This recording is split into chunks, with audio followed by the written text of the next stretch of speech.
Terima kasih Anda masih menyaksikan Rosi. Di hukum pidana tentu ini kita sudah tahu bahwa tiada pidana tanpa kesalahan. Geen zonder schuld.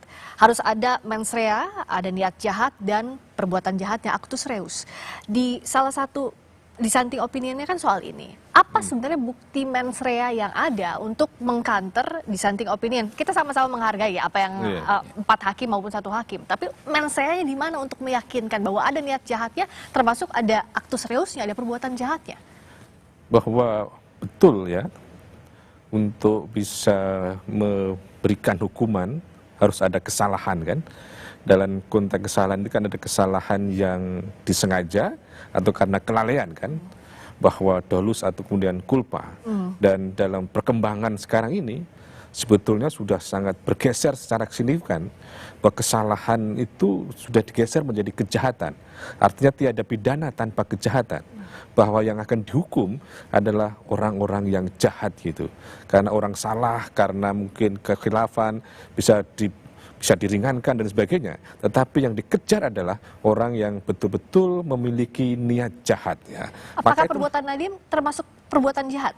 Nah, kalau kita mencoba mengidentifikasi bahwa yang kata hakim itu adalah terstruktur sistematis dan ada korelasi substansial, ya, maka untuk itu kita lihat, kita cermati bagaimana sebelum jadi menteri sudah ada sebuah pengkondisian, kemudian memberikan perintah-perintah khusus kepada misalnya jajaran staf khusus menteri, kemudian melakukan penggantian kepada pejabat yang tidak setuju, kemudian menciptakan peraturan menteri nomor 5 tahun 2021 yang notabene itu adalah mengunci untuk bisa memenangkan salah satu perusahaan tertentu.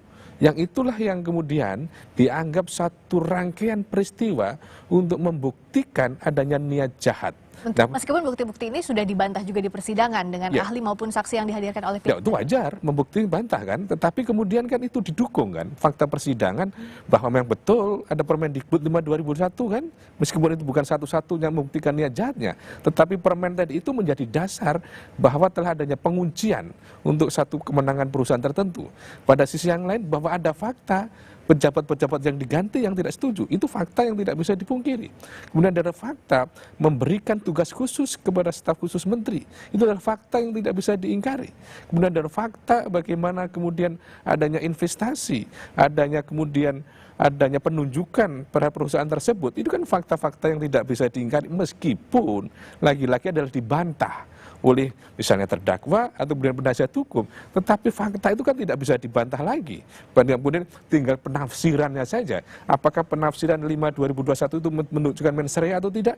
Maka tergantung bagaimana penafsiran. Tetapi kalau kemudian dengan Permen 5 2021 menyebabkan bahwa perusahaan-perusahaan lain tidak bisa ikut berkompetisi, tidak ikut misalnya tender, maka mengindikasikan dan itu didukung dengan alat bukti yang lain tentang bagaimana niat untuk kemudian memenangkan perusahaan tersebut. Lalu kaitannya dengan soal actus reusnya, perbuatan jahatnya adalah bagaimana kita bisa melihat adanya penyalahgunaan wewenang, adanya penyalahgunaan sarana.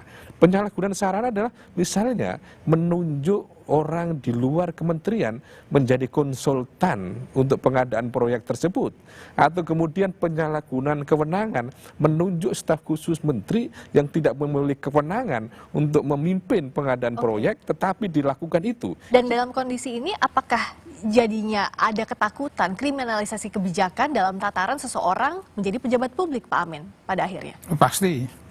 Yang kalau menurut saya yang diperlukan, yang diuraikan Prof. Suparji tadi, itu kan yang dibacakan oleh majelis hakim. Menjatuhkan pidana kepada terdakwa penjara selama 10 tahun.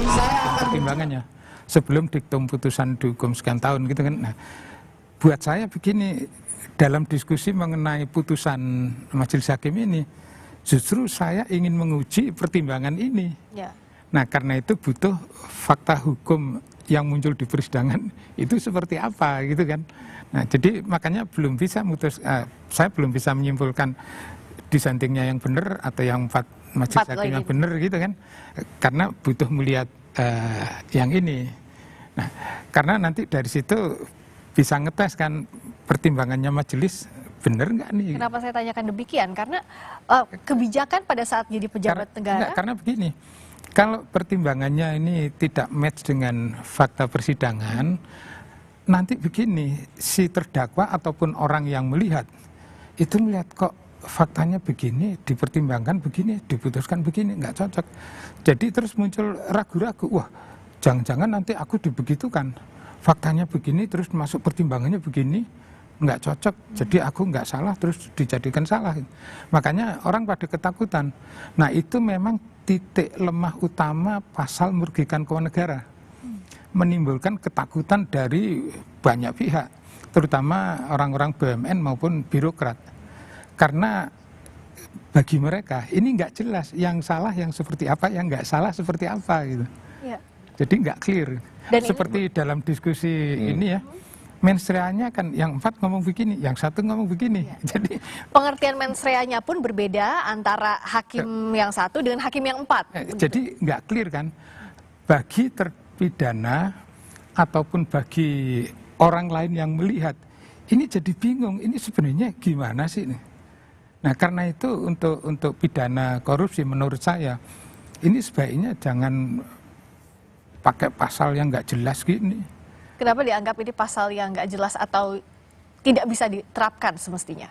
Ya sebenarnya bisa diterapkan, bahkan diterapkan sejak tahun 1957 selama Orde Lama. Korupsi nggak hilang. Titik lemah pasal Selama keuangan Orde negara Baru ini apa, Pak? nggak hilang. Selama zaman Pak SBY nggak hilang. Pak Jokowi nggak hilang. 1,5 tahun Pak Prabowo korupsinya nggak hilang juga. Artinya pasal merugikan keuangan negara ini diterapkan terus menerus berkali-kali 71 tahun. Berapa? 57 sampai sekarang 69 tahun lah ya. Korupsi nggak hilang sama sekali. Buat apa pasal beginian dipertahankan? Ya.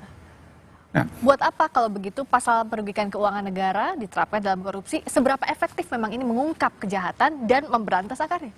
Ya, kembali pada soal tadi, kriminalisasi kebijakan memang tidak bisa dipakai untuk memberantas tindak pidana korupsi kalau hanya sebatas kebijakan. Tetapi ketika kebijakan tadi ada unsur melawan hukum, unsur merugikan keuangan negara dan sebagainya, maka kemudian ada konsekuensi hukumnya. Bahwa itulah yang kemudian ada pertanggungjawaban terhadap kebijakan-kebijakan yang mengandung unsur berbagai niat-niat jahat tadi itu. Yang kedua, kaitannya dengan soal penerapan pasal 2, pasal 3, kita berpikir secara kontrario bahwa dengan ada pasal itu saja, korupsi tidak bisa dihapus di Indonesia. Apalagi kemudian kalau tidak ada pasal tadi itu, maka menurut saya begitu banyak pasal tindak pidana korupsi yang ada di Indonesia, 35 lebih lah jenis tindak pidana korupsi itu, dan kemudian 30 kan tindak pidana korupsi, itu saja tidak bisa hapus. Apalagi kalau itu dihilangkan, maka kemudian akan menjadi orang seenaknya merugikan keuangan negara. Jadi menurut saya masih ada relevansinya, tinggal bagaimana ada unsur kepastian hukum, ada unsur bagaimana aset recovery-nya kan itu. Efektivitasnya adalah dalam rangka mengembalikan kerugian keuangan negara. Karena kalau seandainya kita menggunakan suap atau menggunakan gratifikasi, agak menjadi pertanyaan ketika menerapkan pidana pengganti berupa uang tambahan, misalnya pembayar uang tambahan untuk pidana pengganti.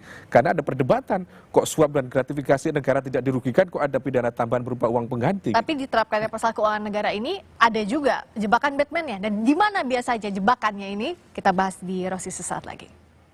Itulah yang jadi